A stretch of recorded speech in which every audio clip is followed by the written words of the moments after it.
Well, today's LDS Part 1 booking has finally come to an end. Whether you have managed to secure your seat or you are still trying to understand everything that happened, this video is for you. Over the next few minutes, I will walk you through today's booking timeline, what candidates experience, what happens after you have booked, and the steps you should take next. I have also gone through candidate discussion across different communities and compared them with the official guidance. So by the end of this video, you will have a much clearer picture of where things stand. And before we begin, if you enjoy a practical update like this, I really appreciate if you have subscribed. According to my analytics, most people watching these videos have not subscribed yet.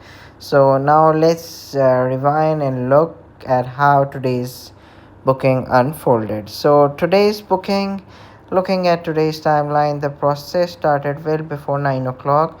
Most candidates were already logged in and preparing around 15 minutes before the booking opened. At exactly 9 a.m. UK time, Eventbrite went live and candidates were placed into the queue. From there, everyone's experience became slightly different. Some moved through the queue within a minute or two, while others had to wait longer depending on the system allocation. So, once a place became available, candidates were taken to the checkout to complete payment. And as expected, with the high demand examination, bookings closed quickly after the available seats had been reserved. So what candidates reported, one thing I always like to do after a booking window closes is read what candidates are actually saying. Across different discussion groups, several people share that they successfully booked their seat and immediately received payment confirmation, while others said their confirmation email arrived later. So some candidate mentioned spending several minutes in the Eventbrite waiting room before finally getting access. Others asked whether the payment received alone meant their booking was complete, while some were already asking about document submission timelines. So remember, thought these are the individual candidate experiences. Your own experience may be different, so always rely on official communication from the Royal College for a specific application. So what if you got a seat? So if you were the one of the candidates who managed to book today, so first of all, congratulations. Now your focus shifts from booking to administration. The first thing I had recommend is saving every piece of evidence related to today's booking. Download your payment receipt, save your Eventbrite confirmation, take screenshots if necessary, then keep a close eye on your inbox, including spam and junk folders, because this is where future communication from the Royal College will arrive. At the same time, begin organizing your uh, I mean just start organizing your documents, and now I will talk about what happens next. One question I have been asked repeatedly today is, I have booked my seat, now what? The answer is simple: don't assume your journey stops here.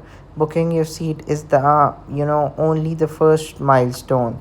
The next stage is making sure every required document is submitted correctly and within the required time frame.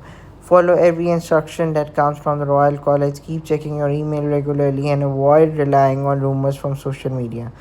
So, now I will talk about the documents that are required. So, the exact document requested will always depend on the official instruction you receive, okay?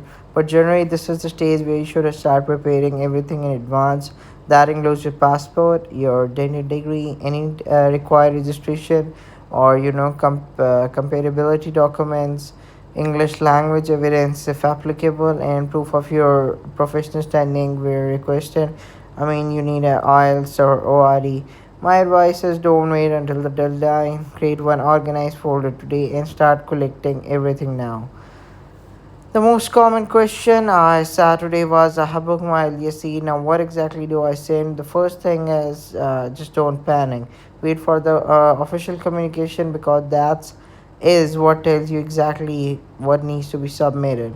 Once you receive those instructions, check them carefully, prepare clear scanned copies of your documents, and submit them exactly as requested. If you are unsure about anything, it is always better to clarify before sending documents. And if you got some doubts, just comment down here and I can help you in that as well. Did today go smoothly? So today's booking actually goes smoothly and not. From the candidate experience I reviewed, the answer is it depended. Some candidates were able to complete the process without any major issues, other experienced waiting times, payment verification delays, or uncertainty about confirmation emails. That's quite common with high demand online bookings. The important thing is not to compare your application with everyone else. Focus on your own confirmation, your own emails, and stuff like that. So, my advice, if I could leave you with just three pieces of advice after today's booking, it would be: first, stay calm. Not every confirmation arrives instantly, and unnecessary panic only creates more stress. Second, keep checking your email regularly, including a spam folder, because that is where important updates may arrive. And finally, don't waste time. If you have secured your seats, today is the day to shift your focus toward prep. Every day you use wisely from now until the exam put you in a stronger position, okay? So just focus on it. Now, before we finish, I want to address two groups of candidates because I know many of you fall into one of these category. The first is dental therapists already working in the UK. I have received a quite few questions from people asking whether their current UK experience changes the document they will need to submit while your clinical. Just take care of this that your clinical experience can certainly support your application where relevant. Always make sure you follow the documentation requested by Royal College rather than assuming they will already have everything on file. The second group is overseas qualified dentists. If you're applying from outside the UK, now is a good time to check that all of your documents are clear, up to date, and where required, officially translated or verified. A small mistake in your paperwork can cause unnecessary delays, so taking a little extra time now is well worth it. Communication timeline. So, what should you expect over the next few weeks?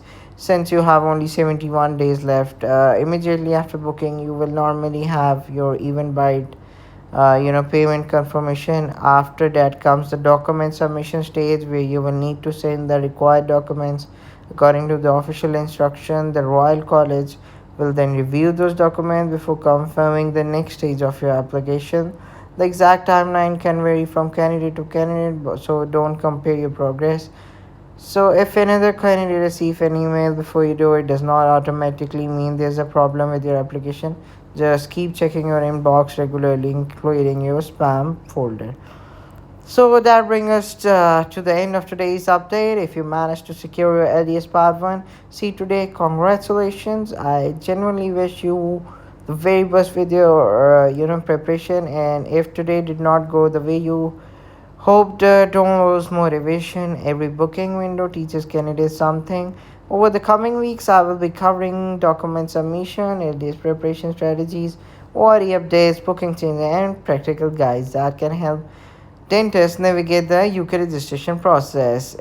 So if you don't want to miss those updates, make sure you have subscribed. And before you go, I'd love to hear from you. Did you manage to break your seat today? Thank you for watching. Take care, and I will see you in the next update. Thank you.